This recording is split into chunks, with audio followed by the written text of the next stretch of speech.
Welcome back once again in program सुबह का सितारा। तो नाज़रीन, एक आज का जो हमारे प्रोग्राम का सेगमेंट है वो बहुत ही मोटिवेशनल होने वाला है, स्पेशली हमारे पाकिस्तान की जो यूथ है, जो यंगस्टर्स हैं, जो किसी प्रोफेशन को अपनाना चाह रहे हैं, अपना करियर बनाना चाह रहे हैं। तो नाज़रीन, लोगों को हमेशा इस बात की फ़िक्र होती है कि वो जाने कि वो क्या हैं, लेकिन वो ये भूल जाते हैं कि उस बात पे फोकस करना भूल जाते हैं कि वो क्या कर सकते हैं। और हर इंसान ये चाहता है, हमारे पेरेंट्स ये चाहते हैं, जो लोग हमारे वेल विशर होते हैं वो ये चाहते हैं कि हम ज़िंदगी में कामयाब हों, हमें सक्सेस मिले। लेकिन वासिफ़ अली वासिफ़ साहब ने एक बड़ी ही प्यारी बात की कि कामयाब होने से ज़्यादा इस बात का तयन करना ज़्यादा ज़रूरी है कि जो आपका मकसद है वो दुरुस्त है, जो आपकी नीयत है वो दुरुस्त है। फॉर एग्ज़ाम्पल, एक चोर, उसका गोल क्या है, उसके लिए सक्सेस क्या है कि चोरी कामयाब हो जाए। तो कामयाबी सिर्फ ये नहीं है, बल्कि सही मकसद, सही नीयत होना बहुत ज़रूरी है उसके लिए। हमारे जो आज के मेहमान हैं, मैं समझती हूँ वो किसी मोटिवेशन से कम नहीं है, बहुत ही इंस्पायरिंग इनकी लाइफ की स्टोरी रही है। हमारे साथ डॉक्टर अकील अहमद साहब हैं। अब इनका मैं तारुफ क्या ही करवाऊँ, एक लंबी चौड़ी फहरिस्त मेरे पास है। जनाब डॉक्टर अकील अहमद साहब जो हैं वो approved PhD supervisor HEC program के सरबराह हैं। यूनिवर्सिटी उतारा मलेशिया से पीएचडी और MS की डिग्री इन्होंने हासिल की है। इसके साथ साथ आप मुख्तलिफ एकेडमिक के साथ 32 साल से एक तवील अरसे से काम भी कर रहे हैं, बहुत सारी किताबें भी आपने लिखी हैं। तो इनसे आज ज़रा हम गोल्स के बारे में, सक्सेस के बारे में, अचीवमेंट के बारे में बात करेंगे। और इनकी जो लाइफ हिस्ट्री है वो भी बड़ी अमेजिंग है, जैसा कि मैंने आपसे अभी जिक्र किया। तो अकील साहब से गुफ्तगू को आगे बढ़ाते हैं और इनसे जानने की कोशिश करते हैं। अस्सलाम वालेकुम and good morning sir, how are you? वालेकुम सलाम जी, अल्लाह का शुक्र है। सर, इससे पहले कि हम हमारे आज के टॉपिक पे जाएं, मैं समझती हूँ कि जो आपकी लाइफ की जर्नी या स्ट्रगल रही वो भी बहुत इंस्पायरिंग है।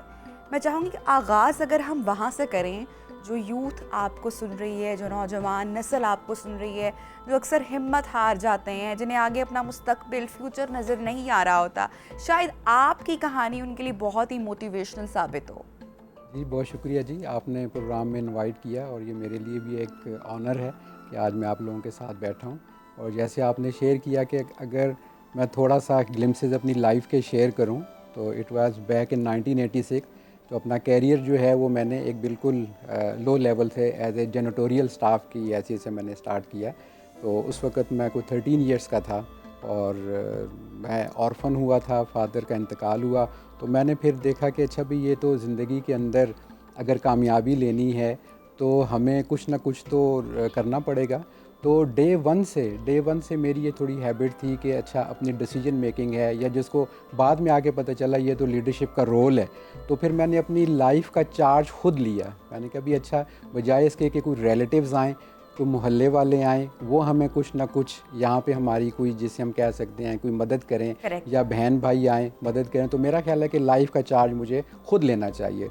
तो फिर that's how I have started my career in 1986। और फिर उसके बाद मैंने देखा कि ये ज़िंदगी है और ये हालात हैं और अल्लाह सुब्हाना व तआला है और बाकी मेरी फैमिली की दुआएं मेरे साथ थी। फिर मैंने पीछे मुड़ के नहीं देखा। फिर मैं एक छोटे से गांव से अपना सफ़र स्टार्ट किया और बाद में फिर कुछ साल पहले फिर एक बुक भी मैंने और मेरी वाइफ ने हमने तरतीब दी। उसका नाम ही हमने रखा सफ़र है शर्त। सफ़र है शर्त। सफ़र है शर्त। खूब। और उसके पीछे लॉजिक ये थी कि हमारे नबी पाक सल्लल्लाहु अलैहि वसल्लम का भी फरमान था कि अगर आपको कहीं तंगी हो जाए तो आपको माइग्रेट करना चाहिए। करेक्ट। तो फिर मैंने अपने छोटे से गांव से फिर मैं बड़े शहर लाहौर की तरफ आया, यहाँ से फिर मैं इंटरनेशनल लेवल अच्छा, पे मैं चला यही गया। से बात को आगे कंटिन्यू करना चाहूँगी कि बहुत ही खूबसूरत आपने किताब का उन्वान सिलेक्ट किया जिसका नाम ये है सफ़र है शर्त। यानी कि वो जो जर्नी है, जिसको हम कह सकते हैं कि एक स्ट्रगल भी है या चैलेंजिंग, या जब हम होपलेस हो जाते हैं तो वो सफ़र जारी रखना है। वहाँ पे जी फुल स्टॉप नहीं आना चाहिए। हम मायूस हो जाते हैं ना लाइफ में, जी अपनी उम्मीद छोड़ देते हैं कि नहीं, ये तो नहीं बन पा रहा काम, या ये नहीं हो पा रहा। जब आप आज से इतने साल पहले, तब तो बड़ा, अब तो हम शायद ऐसे लोगों को मोटिवेशन बनाकर बात भी करते हैं, हर एक की कहानी भी जानने की कोशिश करते हैं थैंक्स टू सोशल मीडिया। लेकिन बैक एट दैट टाइम तो बड़ा ऑड जॉब समझा जाता था। जी। आपको किस चीज़ ने मोटिवेट किया, आगे आप बढ़ते रहे लाइफ में, और क्या आपने सोचा था कि आप अपनी इतनी स्टडीज़ कंप्लीट कर पाएंगे, ज़िंदगी में एक ऐसे मकाम पर पहुंच पाएंगे कि इतनी इज्जत, इतनी मोहब्बत मिलेगी? जी जी बिल्कुल, ये डे वन से, अगर ये पैगाम हमारे नौजवानों के लिए, ये डे वन से हम इसको लेके चलते हैं। फॉर एग्ज़ाम्पल, अगर हमने जैसे आपने कहा ना कि आप ये समझते थे कि इस मकाम पे पहुंच जाएंगे, तो ये मैं समझता हूँ पहला स्टेप है। पहला स्टेप उसको हम कहते हैं विज़न। तो हम कहते हैं कि विज़न क्या चीज़ होती है? इट्स अ इंस्पिरेशनल स्टेटमेंट कि आप क्या बनना क्या चाहते हैं। तो जब तक आप अपना, जैसे हम कहते हैं ना, ड्रीम, वो उस तरह नहीं बनाएंगे तो फिर कैसे आप ज़िंदगी के ऑब्जेक्टिव को अचीव करेंगे। तो ये 100% मैं इस बात पे मुत्तफिक हूँ, और मैंने अपनी ज़िंदगी में देखा, ये डे वन से मैंने सोचा हुआ था कि मैंने इस तरह आगे जाना है और एक दिन आएगा। बस छोटी सी बात मैं शेयर करता हूँ कि मैं अपनी फैमिली में कहा करता था कि मैंने ना जहाज़ पे बैठ के बाहर जाना है। तो वो अच्छा भी कैसे जाना है, तो वो ठीक है, फैमिली मेम्बर अगर इस वक्त अंडरस्टैंड नहीं कर रहे, लेकिन चाहे मेरी जो भी उस वक्त एज थी, 13 इयर्स का था मैं, लेकिन मुझे पता था कि अच्छा मुझे वहाँ जाना, वहाँ जाने के लिए मुझे क्या चीज़ें रिक्वायर्ड हैं, वो मैंने आहिस्ता आहिस्ता एक्सप्लोर करनी शुरू की। वो फिर मैं इंशाल्लाह गाय बगाया आपसे share amazing, and I truly truly truly believe कि जो लोग बड़ी सोच रखते हैं, जो एक्चुअली ज़िंदगी में कुछ करने के लिए, कुछ बनने के लिए वो जज्बा रखते हैं, किस्मत और कितना कि जो कुदरत है वो भी उनका उसमें साथ देती है। अच्छा, मैंने वासिफ़ साहब का तज़किरा किया, उनकी एक कोटेशन, उनकी एक तहरीर का एक हिस्सा शेयर किया। आप इससे एग्री करते हैं कि हर इंसान ज़िंदगी में कामयाब यानी कि सक्सेसफुल होना चाहता है, लेकिन उसकी नीयत या जो मकसद है वो सही होना कितना ज़रूरी है? जी बिल्कुल, मैं 100% एग्री करता हूँ, क्योंकि देखें ये दो बड़े इंपॉर्टेंट चीज़ें आपने बताई हैं, एक तो नीयत का ठीक होना और दूसरा सक्सेस का। अच्छा, हमारा डिलेमा यह है हमारी यूथ का, वो जैसे ही हम सक्सेस की तरफ नहीं बढ़ पाते तो इमीडिएटली हम होपलेस हो जाते हैं। अच्छा, उसकी हम रीज़न तलाश नहीं करते, क्या होपलेस होने से, क्या मैं अगर होपलेस हुआ हूँ या ये मेरी सक्सेस हासिल नहीं हुई है, उसके पीछे क्या रीज़न क्या थी। अच्छा, क्या उसमें रीज़न थी, क्या मेरा ऑब्जेक्टिव ठीक नहीं था, मींस के जिसको हम नीयत से कोरिलेट करते हैं। तो देखिए, हमारी तो बुखारी शरीफ की पहली हदीस ही यही है कि इन्नमल अमालो बिन्नियात। बिल्कुल। और देखिए, हमारे फोर फादर, जो हमारे आबा अजदाद, वो उस वक़्त हमें समझ नहीं आती थी बात, वो बड़े आराम से कहते थे, पुत्र नीयत साफ से बेड़ा पार। सादे लोग थे ना। जी, वो सादे लोग थे, लेकिन वो लाइफ की रियलिटीज़ को और कुदरत की रियलिटीज़ को अंडरस्टैंड करते थे। हमारा ये डिलेमा शायद हो चुका है कि हम शायद उन रियलिटीज़ को ना एक्सप्लोर करने की कोशिश करते हैं। हम कहते हैं हम निकले हैं, बस ऑब्जेक्टिव अचीव होना चाहिए, और हम ये नहीं देखते अगर सक्सेस नहीं है तो उसमें कौन से ऐसे फैक्टर हैं जिसकी वजह से ये हमारे ऑब्जेक्टिव अचीव नहीं हुए। उस पर हमारी, मैं समझता हूँ, चले मैं अपने आप को इंक्लूड करता हूँ, शायद मेरा भी ध्यान नहीं होता, ना हमारी यूथ का ध्यान होता है कि कौन से ऐसे फैक्टर हैं जिसकी बेस पे मुझे सक्सेस नहीं मिली है। अच्छा, मेरा तो अपना बिलीफ ये है कि अगर आप सक्सेस आपकी नहीं हुई है फिर भी आपकी सक्सेस है, कि एटलीस्ट यू मस्ट अंडरस्टैंड कि what are those failure factor, कौन से थे जिसको मुझे फ्यूचर में इम्प्रूव करना है अपने आप को।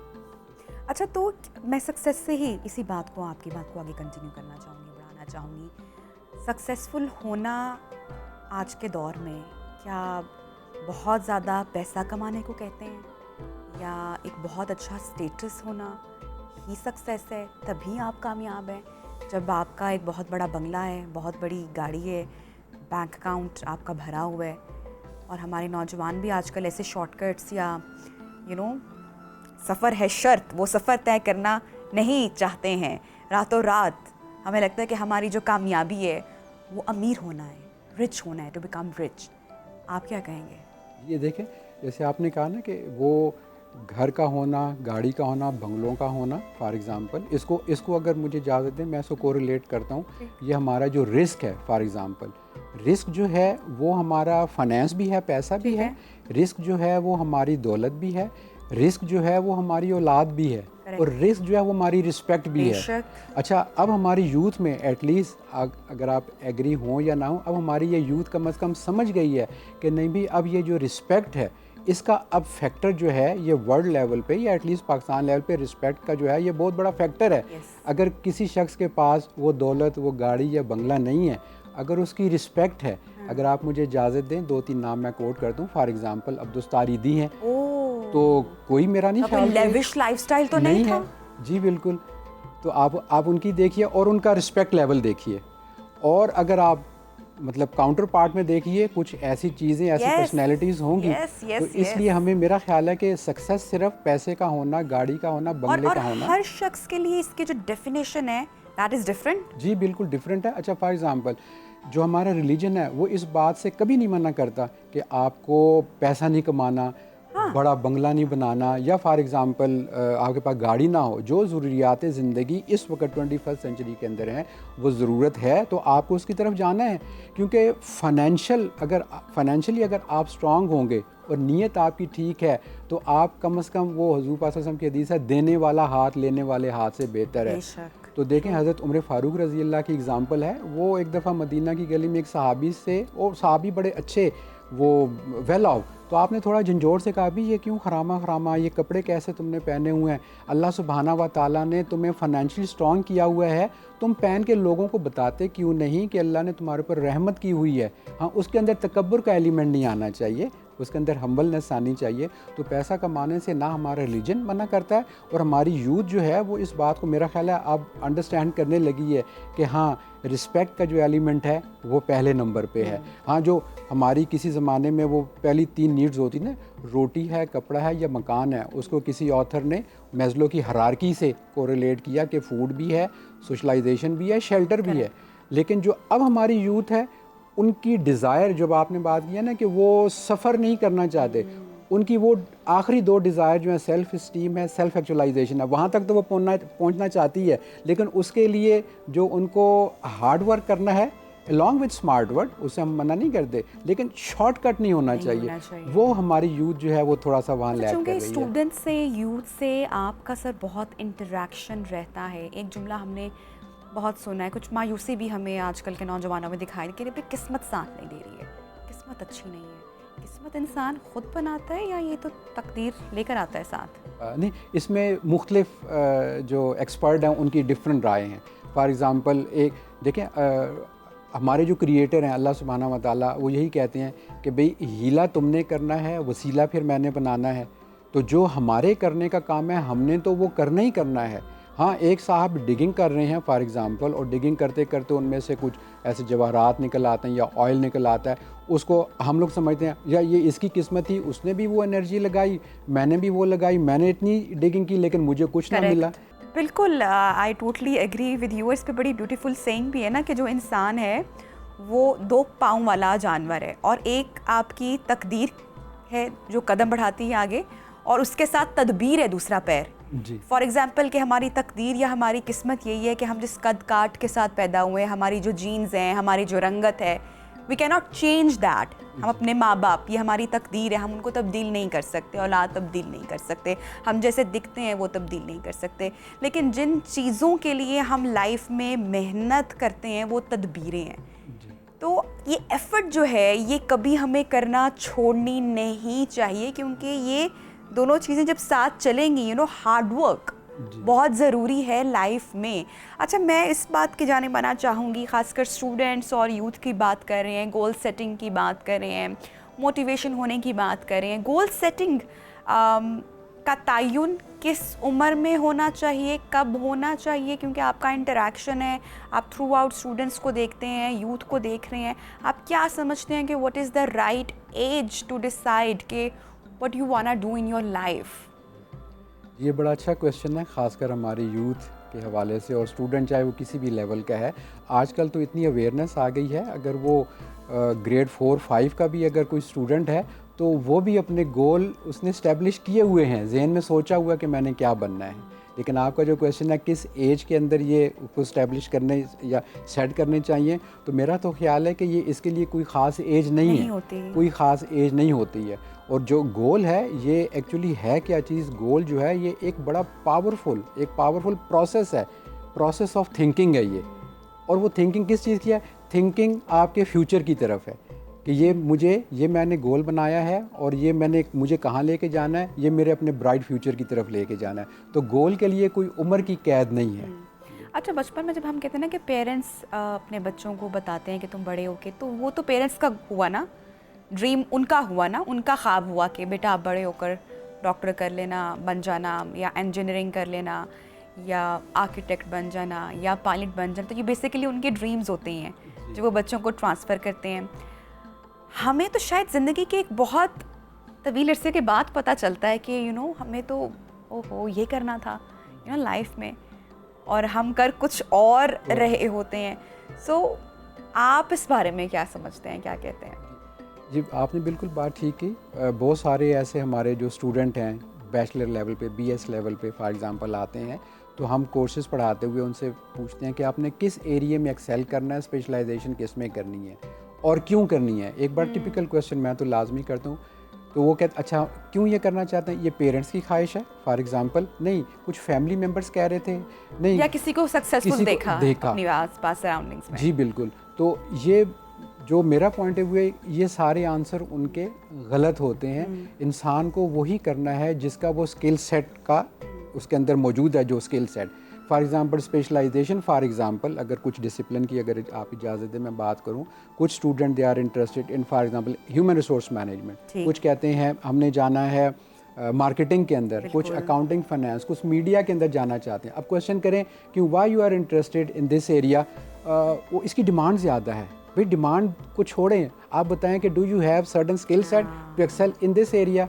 अगर नहीं, इसलिए बड़ा एक अच्छा कोर्स हम यूनिवर्सिटी लेवल पे ऑफर करते हैं जिसके अंदर हम पर्सनैलिटी को डेवलप करते हैं और एनालाइज करते हैं कि आप पर्सनैलिटी ए हैं, बी हैं, ए माइनस है, बी माइनस आप किस किस्म की शख्सियत के हामिल, आपकी किस तरह की पर्सनालिटी है, उसके accordingly you have to choose your profession, your career. जी जी बिल्कुल, ये बड़ा वेल स्टैब्लिश कॉन्सेप्ट है। इसको हम ऑर्गेनाइजेशन बिहेवियर के अंदर स्टूडेंट को पूरी हम 2-3 वीक्स की हम एक्सरसाइज करवाते हैं। फॉर एग्जांपल पर्सनैलिटी डेवलपमेंट है, तो पर्सनैलिटी डेवलपमेंट के अंदर अच्छा पहले डेवलप से पहले you need to identify your personality. For example मैंने अभी थोड़ी देर पहले कहा ए प्लस है, ए माइनस है, बी प्लस है, बी माइनस है। अच्छा, इट डज़ नॉट मीन कि वो जो ए प्लस बी माइनस ये सी जी पी ए वाला है, वो वाला नहीं है।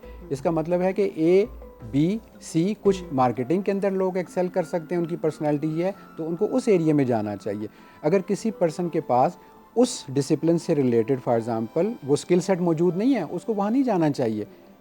सिर्फ इस बेस पे कि मेरे पेरेंट्स ने ये कहा, मैं बहुत सारी एग्जांपल हैं। एक बड़ी रिनाउंड यूनिवर्सिटी है, उनके वहाँ पे डीन जो हैं वो बन गए, और उसके बाद उनसे जब इंटरेक्शन हुई वो कहते हैं कि हमने कहा कि आप तो एमबीबीएस डॉक्टर भी हैं, साथ फिलॉसफी वाले डॉक्टर। कहते हैं एमबीबीएस डॉक्टर मैं इसलिए बना कि मेरे पेरेंट्स की ख्वाहिश थी, और उसके बाद मेरा अपना था कि मैंने एकेडेमिया में जाना। फिर हमने क्वेश्चन किया तो क्या आप समझते हैं कि वो कुछ तशनगी रह गई? कहते वो जो 5 ईयर मेरे एमबीबीएस के थे ना, वो मैं समझता हूँ ज़ाया हो गए, क्योंकि वो पेरेंट्स की वो ख्वाहिश थी। तो हमें पेरेंट्स को भी ये मैसेज देना है, अब 21st सेंचुरी है, जनरेशन बहुत कुछ समझती है। मेरा आप ये समझते हैं कि अभी यूनिवर्सिटीज़ और इन कॉलेजेस जो करियर काउंसलिंग है वो बच्चों की हो रही है, पेरेंट्स की भी होनी चाहिए उसके साथ साथ? पेरेंट्स की तो बहुत ज़रूरी है, क्योंकि पेरेंट्स जो हैं कन्विंस तो उनको ही करना है ना जाके स्टूडेंट्स ने। तो मेरे अपनी फॉर एग्जांपल अपनी फैमिली के अंदर अगर मेरे अपने बेटे या बेटियां कभी पूछते हैं क्या बनना है, तो सबसे पहले मेरा आंसर होता है कि सबसे पहले एक अच्छा इंसान बन जाए, ह्यूमन बीइंग बन जाए, उसके बाद अपने स्किल सेट को देखिए। ठीक सर, लास्ट आपसे मैं पूछना चाहूँगी हाउ टू स्टे मोटिवेटेड, क्योंकि जब हम मोटिवेशनल वीडियो सुनते हैं या कोई लेक्चर सुनते हैं या किसी ख़ास पर्सनालिटी से तस्करा करते हैं, फॉर एग्जांपल जिन लोगों ने आपको भी सुना होगा, आपकी बातें सुनी होंगी, आपकी कहानी सुनी होगी, तो उनको बड़ी मोटिवेशन मिली होगी, लेकिन 2 दिन के बाद ये जो जितना चार्ज अप हुए होते हैं वो सब कुछ ख़त्म हो जाता है। सो कंटिन्यूस मोटिवेटेड रहने के लिए क्या आप एक मैसेज देना चाहेंगे हमारे तमाम देखने वालों को? बहुत ही $1 बिलियन क्वेश्चन है, आपकी बात बिल्कुल सही है। मोटिवेशन फ्यू सेकंड के अंदर हाई हो जाती है, कुछ सेकंड के अंदर डाउन हो जाती है। तो मेरा मैसेज हमारी यूथ के लिए ये है कि जब डीमोटिवेशन आए तो जो आपने ऑब्जेक्टिव कैरियर के पर्सनल और प्रोफेशनल या गोल डेवलप किए हुए हैं, जब आप उसकी तरफ नज़र डालेंगे कि आई वांट टू बिकम ये मैंने ज़िंदगी के अंदर अचीव करना है, तो डीमोटिवेशन नहीं आएगी। उसके अंदर देखें, गोल सेटिंग करने के लिए या मोटिवेट रहने के लिए सबसे पहला जो फैक्टर गिना जाता है वो एफ़र्ट है, फिर परसिस्टेंस है, कि आपकी परसिस्टेंस अगर होगी तो आपके अंदर मोटिवेशन आएगी। अच्छा, हम मशीन नहीं हैं, हम डिमोटिवेट भी होते हैं, हम थकते भी हैं, गिरते भी हैं, कभी कभी आंखें भी पुरनम होती हैं, ये ह्यूमन है, कोई हर्ज नहीं है। डिमोटिवेशन आ गई, कोई बात नहीं। उसके बाद जैसे ही आप अपनी लाइफ के गोल, मिशन या विजन या ड्रीम्स को देखते हैं तो फिर मेरा ख्याल है कि उनको देख के, और वाकई अगर शुरू में आपने बात की, जिसकी नीयत ठीक होगी अपने ऑब्जेक्ट्स को देखते हुए, वो उसके अंदर दोबारा से एनर्जी पैदा होगी। That's amazing. बहुत शुक्रिया सर, आपने टाइम निकाला हमारे प्रोग्राम के लिए। सो नाज़रीन, कहते हैं ना कि जो हार्ड वर्क है, अच्छी नीयत है और किसी के साथ की गई जो नेकी है, ये कभी रायगा नहीं जाती है। हाँ, हम इसको एक लिमिट में रख लेते हैं कि नहीं, एक टाइम लिमिट, हम एक टाइम फ्रेम रख लेते हैं कि अब हमने इस प्रोजेक्ट के लिए या इस काम के लिए या ये पाने के लिए इतना हार्ड वर्क किया है, तो अब हमें इसके नतीजे रातों रात मिल जाएं। You have to give some time, थोड़ा सा आप वक्त दें अपने काम को, अपने आप को, क्योंकि मेहनत जो है ये कॉन्टीन्यूस होनी चाहिए और इसका सिला आपको लाजमी मिलता है, चाहे देर से मिले। एक छोटी सी ब्रेक लेते हैं और ब्रेक के बाद सेगमेंट्स को आगे बढ़ाएंगे। Stay with us.